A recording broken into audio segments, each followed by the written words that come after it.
Welcome back to another episode of SHU Doing alongside the most distinguished alum, Paul Guarino. I am Aaron Burrell. You see that award? I see the award. He brought the hardware today. And it is only fitting because we have a distinguished alum alongside us, Mario Miranda, ladies and gentlemen. Mario, thanks for joining us. I appreciate it. I've seen the social media clips, and I'm like, I wonder if I'll get an invite at any point. So Come on. I'm happy I got the call. You know. Yeah, it was only a matter of time. I'm glad you wanted to do us. This is big time for us. Yeah, shout out to Anthony for the clips.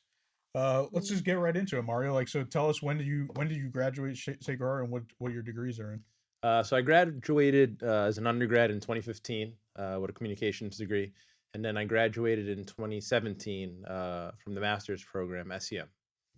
And give the people a little background. Where are you from? We were talking about this a little bit before. So I had this conversation this weekend. I don't know where I'm from. I mean, I say like New York, but I'm not really from New York because I wasn't raised in New York. So I was born in the Bronx. Mm-hmm. I went all elementary school through the Bronx. And then my parents bought a house here in Connecticut, but I didn't really spend much time here. When they bought it, we would kind of like commute here. Okay. And then I went to high school in Westchester, shout out Salesian High School in New Rochelle. Okay. And then I went, the first college I went to, I didn't come to Sacred Heart. Mm-hmm. I went to a school named Mount St. Mary in Newburgh, New York. Okay.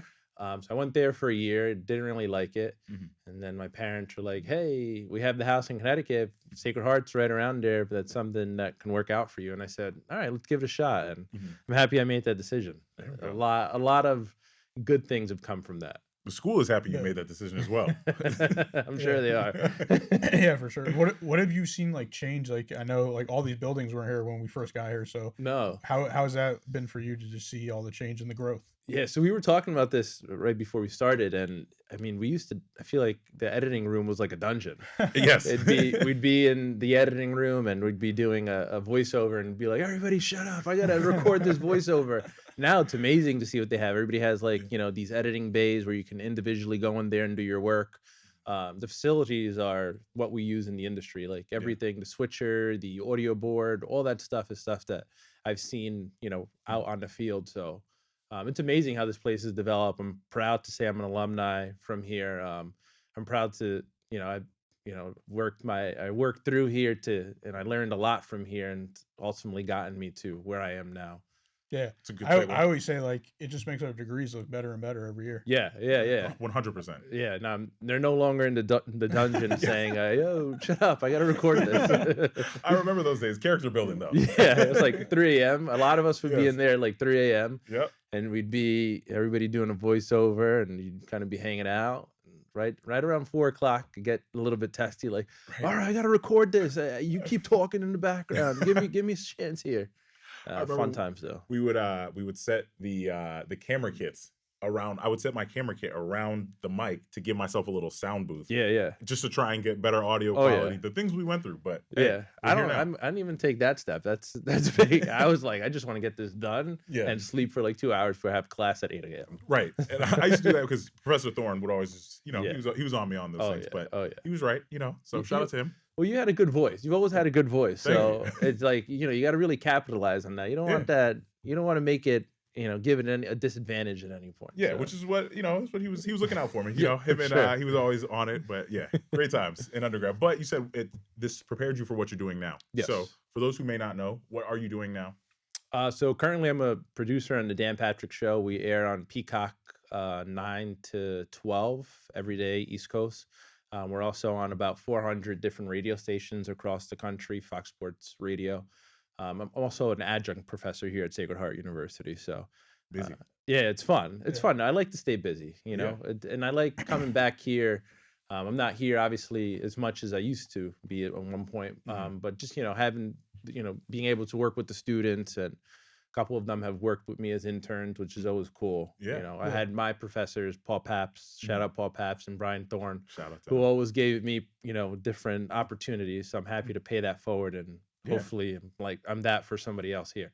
That's crazy. It's crazy to think of, time kind of if it's flying by, and then all of a sudden, next thing you know, you are that person. For exactly. It's wild because I just feel like I was just here where I was introducing myself to Paul Paps, hey, I'm Miranda. Yeah. If you ever need any help at the show, and look back 10 years later, and I'm full on working with them. It's crazy. It for is. sure. It's funny. I remember when I started in SEM and like meeting Professor Papston, you all were on DP, and then I got my internship. I was interning at NBC at the time, and I remember I was in the digital newsroom, and I would always see, like, obviously we had all the NBC stations up, For and then we sure. would see the DP show, and I would always just watch. Like, I was just like, when is Mario coming up? When is Mario coming up? And then you come on and like, we'll be interviewing Manny Sanchez at some point, and I would always turn to like Manny or whoever else was around, and I would just be like, oh, there's Mario, there's Mario. Yeah, it's probably usually because I messed something up. Probably I got like a breakfast order wrong. Yeah, and they would be like, Mario.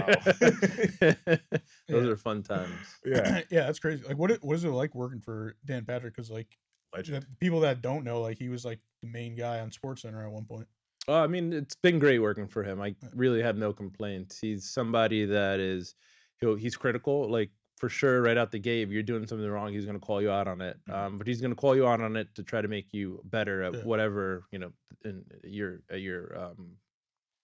craft. It's been a blessing. I've got to do a bunch of different things. I've gone to Super Bowls. I've met a lot of different people, a lot of different celebrities. All right, drop some names. Who you met? I met Adam Sandler. right. Big fan of Yeah. DP show and Dan Patrick and Adam. Yeah. Wasn't he in like all of his movies as like cameos? Or, Yeah, he's been in a bunch, over 20 for sure. Yeah, that's It's crazy because you said that, and then I went back and rewatched like Matt Adam Sandler movies, and then I was like, wait, this is crazy. I never noticed this. Even now, like where I've been working with him for so long, and I'll turn on a movie that's Adam Sandler, and I have no idea that Dan's in it. And I'm like, oh, I didn't know he was in this one. It's like, the Halloween movie. I'm like, I don't remember him in that. But so Adam Sandler, he was really cool. We just went to Dublin, so we did the Notre Dame Navy game coverage before the Notre Dame Navy game. And Will Ferrell came with us. Oh, yeah. Wow. How was that? He just What came was it with like you working guys? with Will Yeah, Ferrell? he just so the guys had been talking about it for a really long time. They've been trying to make this trip happen for years, and I guess he listens to the show, and he called in one day. He was like, "Hey, if you guys end up doing that, I want to go with you guys." And I was like, "Yeah, whatever." Will Ferrell is gonna clear his schedule out to come with us, and they made it happen this year. And Dan was like, "Oh, we got to call Will Ferrell. He's probably not gonna be making a movie or whatever." And he was like, "Yeah, no, I'll be there." And he flew himself out. Wow. And we were like going to bars with him, pubs. He would just go behind the bar and pour beer. I mean, if you're working at a bar and Will Ferrell goes, nobody's telling him anything. Of course not. Yeah. So he's funny as he is in real life. Oh yeah. Oh, he's hilarious. It got crazy. I think at first people didn't really recognize, or you kind of look, you're like, oh, that looks like Will Ferrell, and then you kind of keep on with your day. Yeah. But by like the third or fourth day that people knew he was in the area, we had to like hire security. Really? Yeah, there was like little kids running up, like, "Oh, that's Elf, that's Elf." But it was a lot of fun. He's like a very down to earth guy. I'd sit next to him, like, or across from him for during breakfast or lunch, and he was like, very willing to talk, and it was one of probably the coolest experience I've had at the Dan Patrick Show. That's what about like any athletes like that you grew up liking and like they're on the show or you like communicated with them? Was there anything like that? Yeah, so sometimes I fill in for our director. So his job is usually to check people in via Zoom. I was a huge Mets fan growing up. Okay. And one of the days I happened to be filling in for him, Mike Piazza. We had Mike Piazza on the show. All right. Yeah. That was pretty cool. I didn't really like fanboy or anything because you gotta keep it professional. You gotta try to keep it cool. I think Yeah. it's one thing that everybody asks me, like, "Oh, do you freak out when you see people?" And I'm like, it's like normal now. Internally, I try to like, "Oh, that wow," like Will Ferrell sitting across from me. Yeah. But you got to keep that's it cool. crazy. That's a crazy one. Will Ferrell just like there was definitely one point that I was like, Will Ferrell sitting across from me, and I'm kind of a part of the people that he's with. Yeah. But for the most part, you got to keep it cool because they get that probably 24/7 wherever they go, Right. Yeah. and they feel they're probably in a safer space just being on a show or something. You don't want to be the guy that's like, "Oh, can I get your autograph or whatever?" Right. Yeah. Even though you probably would want to get an autograph or a picture, but Yeah. you got to somewhat keep your composure. Yeah. You got the memories. And the stories. Yeah, and the stories. Yeah. I think that's one thing. I think we talked about it on one of the last podcasts. It was just like working in sports, like it's normal for us to like talk to athletes and like when you're communicating with your friends that don't work in sports and they just don't get it. They're like, what? And it's like it's like a weird disconnect because they can't relate to us. Like, they're just humans too. Like, at the end of the day. Like I think people, like a lot of people, just don't realize that. Yeah, no, for sure. A lot of them are very cool, down to earth. And you'll run into one or two, just like anywhere Not in so life, cool. Right. Yeah. A little bit like, all right, well, that was a weird interaction. No Yes. names, but Of course. But for the most part, like, who was super nice? Stefan Diggs. Really? I met him Impressive. last year at Thanks, yeah. Super Bowl during the Super Bowl week, and he was like willing to talk. Mhm. He was willing, like, asking questions. Coach Ed Orgeron from LSU. He wanted to know, like, speaking of where I'm from, like he wanted to know where I was from, what high school I went to, if he ever recruited around there. Coach, I was about to recruit you. Yeah, I was like, I mean, I go to LSU, but there's those guys. JJ Watt is another one that I like hung out with him in the green room and kind of just talked with him for a little bit. So a lot of those guys are willing to sit there and have a conversation with you, and they want to know something about you. Yeah. You know, which is cool, which is like, you know, it takes them, it gives them, you know, like that human aspect that we were just talking about. Like, you know, they're this big celebrity, but at the same time, they're just like us. They just want to have a conversation with a normal person and continue on with their day. 100%. 100%. What are some of the lessons that you've learned? I mean, 8 years is a good amount of time, you know, like that's at a show as nationally recognized as the Dan Patrick Show. You know, there's got to be a lot of lessons you're picking up. I mean, you're working with legends of sports broadcasting, you know, not only in front of the camera, behind the camera. So what even what like I don't know like what it is, but that has to be like the top like 5 sports show, you know, since like I'd say so. Yeah, you guys biasly. You guys are. I mean, you guys are up there. That's why it's like crazy to think about. Like, and it's right down the street too. That's why it's even crazier. That's why I always tell people like, oh yeah, no, I work in Milford. They're like, oh, what do you do? I work on a sports show. Oh, like a local sports show. I was like, no, it's like called the Dan Patrick Show. I was like, the guy ESPN. It's like, yeah, and they're like, where? I've never seen anything like that. It's like you would never know. But to answer your question, what are some of the lessons that I've learned? Maybe even outside of before I got to Dan Patrick. So I worked at Sirius XM Radio, or I interned at Sirius XM Radio while I was a student here. And the internship was in sports media relations. Okay. And it was something that I probably knew that I was never going to do. But it was like, you know, it's a notable company. Professor Paps had helped me get the internship. And again, it was something that I knew that I probably wasn't going to end up doing. But from that internship, I was able to get recommendations and make just connections with people in the industry, right? So Paps, I had never necessarily worked with him. I was his student. But because I did well at that internship, it got back to him. And I think that's why he was willing to hire me at Dan Patrick Show. So I'd say like that's one of the biggest pieces of advice that I give anybody trying to get into the industry. Any opportunity you can get, or anything at all, whether it's something you don't want to do, you want to do, whatever the case may be, take it. Say yes to everything and anything when you're first starting out, because you know you're going to build those connections. This industry, a lot of it is who do you know. So having those connections, I think, and having those people that you can refer back to for referrals or whatever, I think is super important and key to breaking into the industry. Yeah, I think that's one of the best things about Sacred Heart. Like all the connections I made, and just like even now, like we utilize like different people that are younger than us and things like that. Like everyone has a connection, and even like what you just said, like take anything. Like Justin was on our podcast, and he was talking about like how he did a water polo gig. Like what? Like so like that goes to show you. And he was like he learned so much because he had to like study a whole new sport and do all that, and water splashing in his face while he's commentating, like crazy. Yeah, no, I think it's even like comes down to the fact of go to things. Like if it's a social event where people from the industry may be there, go to it. We have one of our producers now is an intern, or not an intern. He was an intern. He's an alumni from Sacred Heart. Ray Niver. He graduated, I think, in 2020 from SEM. Okay. And I had Ray as a student when I was here.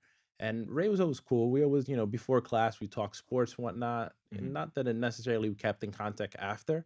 But Miller had one of those happy hours.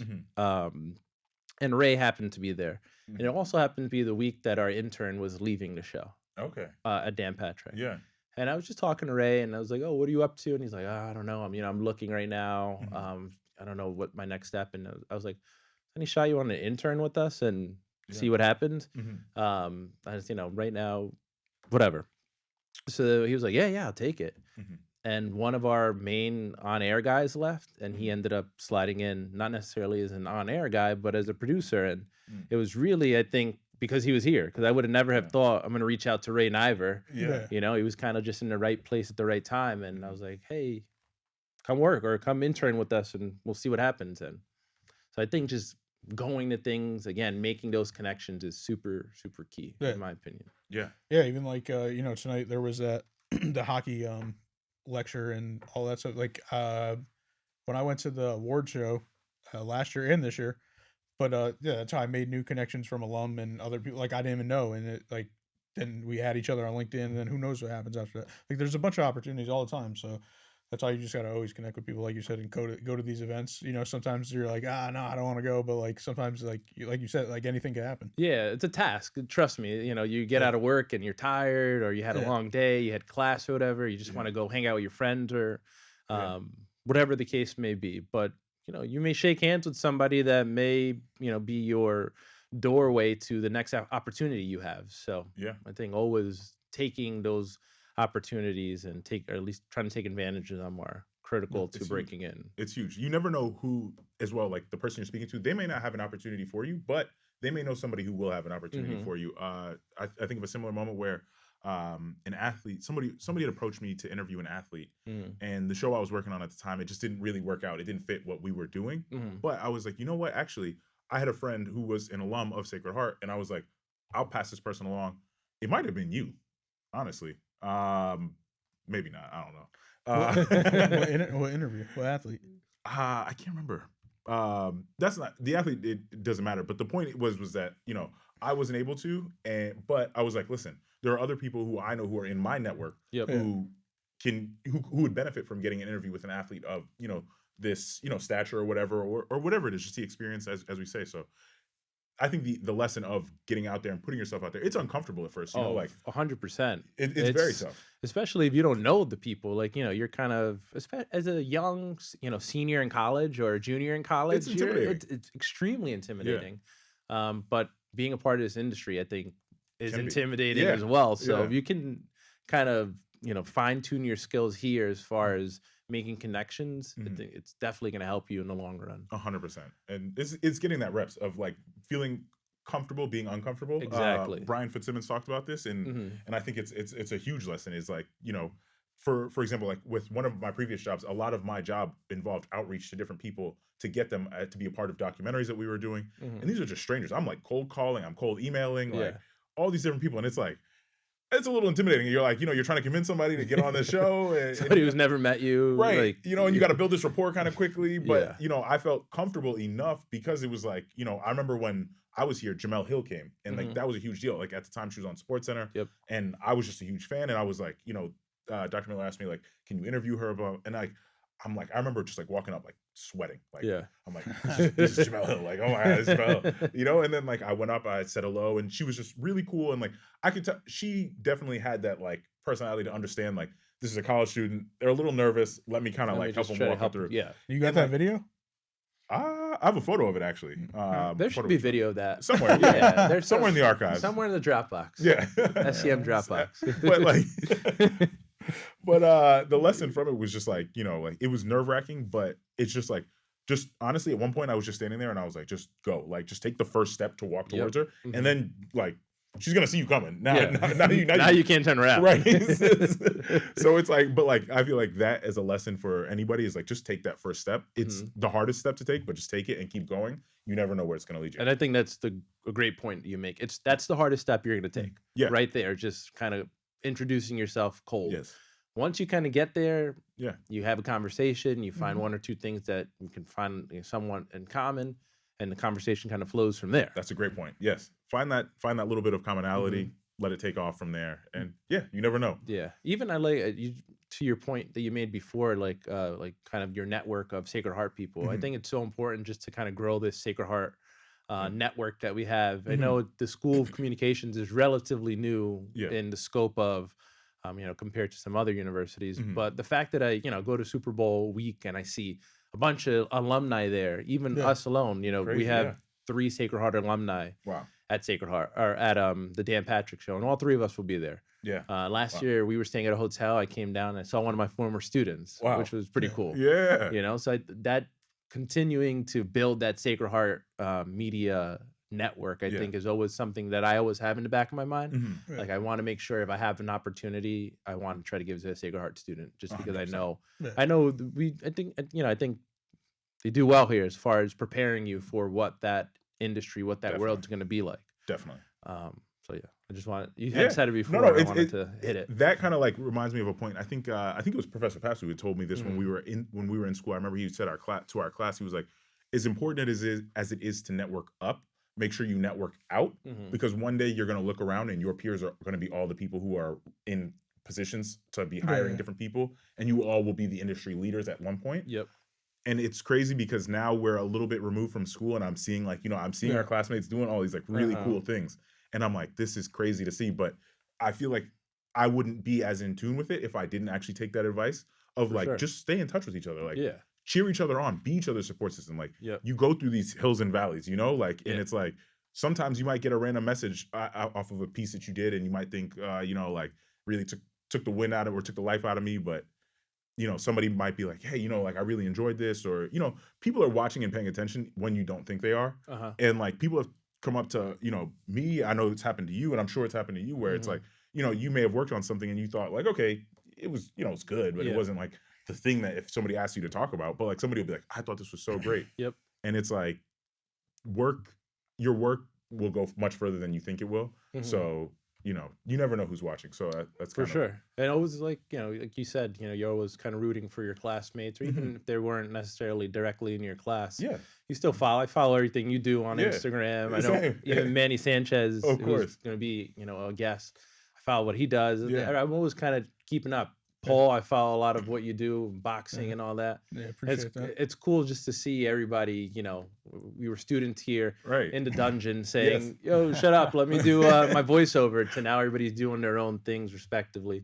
And they're having success. Right. Yeah. Very cool. It's cool too to see on LinkedIn now, like as we're getting older, it's like, and now I'm seeing like everyone's in like senior position. I'm like, oh, we could hit them up for like, if we really want, like if we were in a pickle, we could hit them up for a job. And so like, it's crazy to see like people in higher positions now that we actually know. Yeah. Truly. I can't believe we're almost 10 years removed from undergrad. You are. 30. Crazy. Over 30 club. All right, Mario, Super Bowl predictions. Who do you got? 49ers or the Chiefs? I can't bet against Pat Mahomes, man. As much as I want to see somebody new win. Right. I mean, I went my whole life just watching Brady and the Patriots win. I'm so happy he's gone. But now it's like we have a reincarnation of him with Patrick Mahomes. Seriously, so I want to see. He is cooler. Is he? I don't know. I like Brady. I'm a Jets fan, so that's big from a Jets fan. I know. That's big. I know. So I think Jets and Mets. Come on, Mario. Me too. No, I'm not. I'm Jets and Mets. I'm not. He was disrespectful. I'm not. Wait, are you a Knicks fan too? Yeah. I'll never see a championship in my life. Rangers? I'm not really a big hockey guy. Or Islanders. You're an Islanders fan. Yeah. My uncle has season tickets to Islanders, so I go to a couple games a year. Hockey games are fun to go to, though. Yeah, they're a lot of fun. Way better in person. But I'd say I think the Chiefs are going to win. I want the Niners to win, but I think the Chiefs are going to win. Yeah, no, I think the Chiefs. I just think Patrick Mahomes he's just too good. And the Chiefs' defense is, especially what he did against the Ravens and them. Best defense in the league. Yeah. The one throw he had where he was like falling over and he just like kind of chucked it up and Kelsey caught it. I was like, this is the stuff that like when you're on defense, you're just kind of like, there's nothing we can do. Right. Yeah. You're just kind of like, all right. Whatever. Last one. How many times have you guys talked about Taylor Swift on the Dan Patrick Show? Every week. To some extent, every week she comes up. I mean, she's popular. It's hard to not talk about her, especially when the cameras are on her every week. It's not necessarily her fault, but no, I think she doesn't like it. I think yesterday they filmed the thing and she was like, "Please get me off of it." Yeah, please go away. Yeah. I think it's growing the game. Whatever. Yeah. So. They made $385 million off her. Yeah. What? Nothing. It's not chump change. Right. No small about. We are about to wrap this up, but Mario, you are a gem of a wealth. You have a wealth of knowledge. What would if you could leave our listeners with one final bit of advice, what would you give them? Take that step that you're scared to take. What we've talked about, get out there. If you're questioning whether or not you should go to an event, do it. You know, anything that Sacred Heart may have to offer, anything that the School of Communications may have to offer, anything that SEM has to offer, take it. Because some point or another, whether it doesn't directly pay off in the moment, you never know when it will pay off. I think that's the number one thing that I could tell a student. Get involved, stay involved. Don't sit back and wait for something to come to you. Go out and get it. Love that. Yeah, for sure. I mean, that's how this podcast started. Like me and AB keeping in contact with Miller and all that. And then this is how that happened. So it's like, that's how you got to stay in contact with people. Yeah. I saw a text from you, and I was like, I wonder, this is either he wants a boxer on the show, or he's reaching out about the podcast. And yeah, here we are. Thank you, Mario. This has been so great having you on the podcast. Always good to see you. I'm happy to be here. Anytime you guys need anything, feel free to reach out. No doubt. This has been another episode of What You Doing. We'll see y'all next time.